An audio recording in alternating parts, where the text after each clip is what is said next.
Note books آپ کو ملی ہوئی ہے آپ اس میں کریں گے اور جتنا بھی کام ہے اس میں کریں گے، لیکن لیکچرز کا جو کام ہوگا وہ آپ نے رف کاپی پہ پریکٹس کرنی ہوگی. تو اس کام کے کرنے کے مارکس ہوں گے، یعنی جو آپ کا ٹاسک ہے وہ 100 مارکس کا ہے. اس کے 100 نمبر ہوں گے جو کہ آپ کے ڈیٹینشن ایگزام میں انشاءاللہ ایڈ ہوں گے. تو یہ کام آپ نے بہت اچھے طریقے سے کرنا ہے اور نیٹ کرنا ہے، خوش خط کرنا ہے، دل سے کرنا ہے.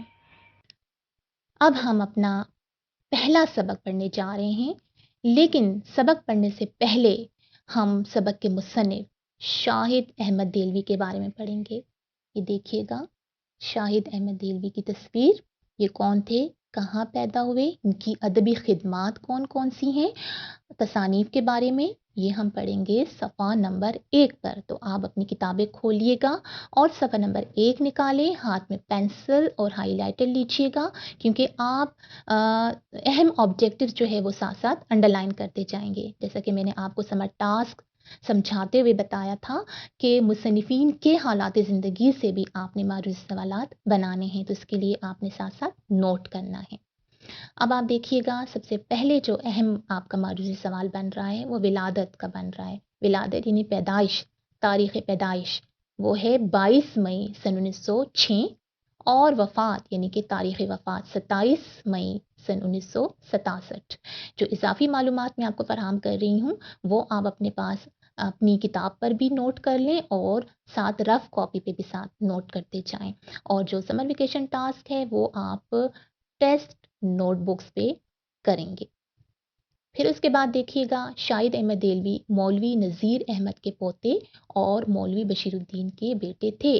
مولوی نذیر احمد نام آپ نے نہ صرف سنا ہے بلکہ ان کے بارے میں آپ پڑھ چکے ہیں. جی ہاں، جماعت نحم میں آپ نے ان کا ایک سبق جو نرسری اعتبار سے ناول تھا آپ نے پڑھا ہے نسو کا خواب. ٹھیک ہے، تو مولوی نذیر احمد جو تھے وہ اردو ادب کے پہلے ناول نگار تھے اور شاہد احمد دہلوی کے دادا تھے. پھر اس کے بعد آپ دیکھیے گا انہوں نے ابتدائی تعلیم ڈیش سے حاصل کی، حیدرآباد سے حاصل کی. ڈیش یونیورسٹی سے ڈیش میں ایم اے کیا، دہلی یونیورسٹی سے فارسی میں ایم اے کیا. تعلیم مکمل کرنے کے بعد ماہنامہ ساکی جاری کیا. یہ بھی اہم آبجیکٹو ہے. ماہنامہ یعنی منتھلی، جیسا کہ آپ کا دی ماڈل ہوتا ہے. اور اسی نام سے ایک بک ڈیپو بھی قائم کیا. اس رسالے نے بے شمار نئے لکھنے والوں کو متعارف کرایا. کس رسالے نے؟ ساکی نے. اور ان کی حوصلہ افزائی کی. تقسیم ہند کے بعد یعنی کہ سن 1947 کے بعد پاکستان چلے آئے اور ڈیش سے اپنا رسالہ جاری کیا، کراچی سے اپنا رسالہ جاری کیا. وہ ادبی تحریکوں اور انجمنوں میں بڑھ چڑھ کر حصہ لیتے تھے. انہوں نے ڈیش بنائی، انجمن ادبی جرائد پاکستان بنائی. جرائد اخبارات، رسالے. شاعروں اور ادیبوں کے حقوق کے تحفظ کے لیے رائٹرز گلڈ کے ضمن میں نمایاں خدمات انجام دی. رائٹرز گلڈ، ان کے بانی قدرت اللہ شہاب ہیں جن کا ایک سبق آپ کے نصاب میں شامل ہیں جو انشاءاللہ آپ میعاد آخر میں پڑھیں گے. انہیں ڈیش سے بڑی دلچسپی تھی، موسیقی سے، میوزک سے. وہ ڈیش ریڈیو پاکستان کراچی میں بحیثیت میوزک سپروائزر مقرر ہوئے. اس سلسلے میں انہوں نے جاپان، تھائی لینڈ، فلپائن اور ہانگ کانگ کے دورے بھی کیے جہاں انہوں نے پاکستانی ڈیش پر لیکچر دیے، موسیقی پر لیکچر دیے.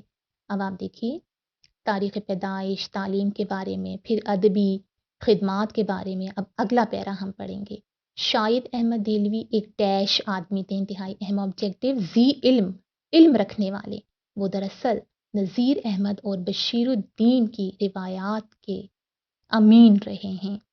انہیں دہلی کی ٹکسالی زبان پر مکمل عبور حاصل تھا. ٹکسالی زبان آپ جماعت نحم میں بھی پڑھ چکے ہیں، دوبارہ سے میں آپ کو یاد دہانی کراتی چلوں. اہل زبان کی تسلیم کی ہوئی فصیح اور مستند زبان. ان کی تصانیف کی تعداد ڈیش کے قریب ہے، 50. ان کے بعض مقالات نے ڈیش کو زندہ جاوید کر دیا. دہلی مرحوم اپنے رسالے کے بعض خصوصی شماروں کے ذریعے اردو ادب کی ڈیش میں بھرپور حصہ لیا، ترویج میں۔ ان کی وفات ڈیش میں ہوئی، کراچی میں، اور وہیں دفن ہوئے۔ وہیں کیا مطلب ہے؟ کراچی میں۔ پھر اس کے بعد آپ کا ایک اور اہم سوال جو بنتا ہے کہ شاہد احمد دہلوی کی کتابوں کے نام لکھیں، یعنی کہ تصانیف کے نام لکھیں۔ آپ کا سوال آتا ہے 4 نمبر کا، تو یہاں پہ آپ دیکھیں ان کی تصانیف کے نام لکھے ہوئے ہیں: دلی کی بپتا، گنجین گوہر، سرگشت عروس، اندھی گلی، دھان کا گیت اور پاکستانی موسیقی۔ اب حالات زندگی اور معروض سوالات آپ کو اچھی طریقے سے میں نے سمجھا دیے ہیں۔ آپ نے اب سمر ٹاسک جو ہے وہ بھی کرنا ہے، اور اس کے علاوہ جو آپ مشق کریں گے یعنی پریکٹس کریں گے تو معروضی سوالات رف کاپی پر بھی آپ نے بنانے ہیں، اور ساتھ مختصر سوالات جو ہے وہ بھی آپ نے بنانے ہیں، جیسے کہ تصانیف لکھیں، یا آپ کا ہے کہ ان کا ابتدائی دور لکھیں، یا ادبی کارنامے، تو آپ اس میں مختلف اس کے سوالات بن سکتے ہیں۔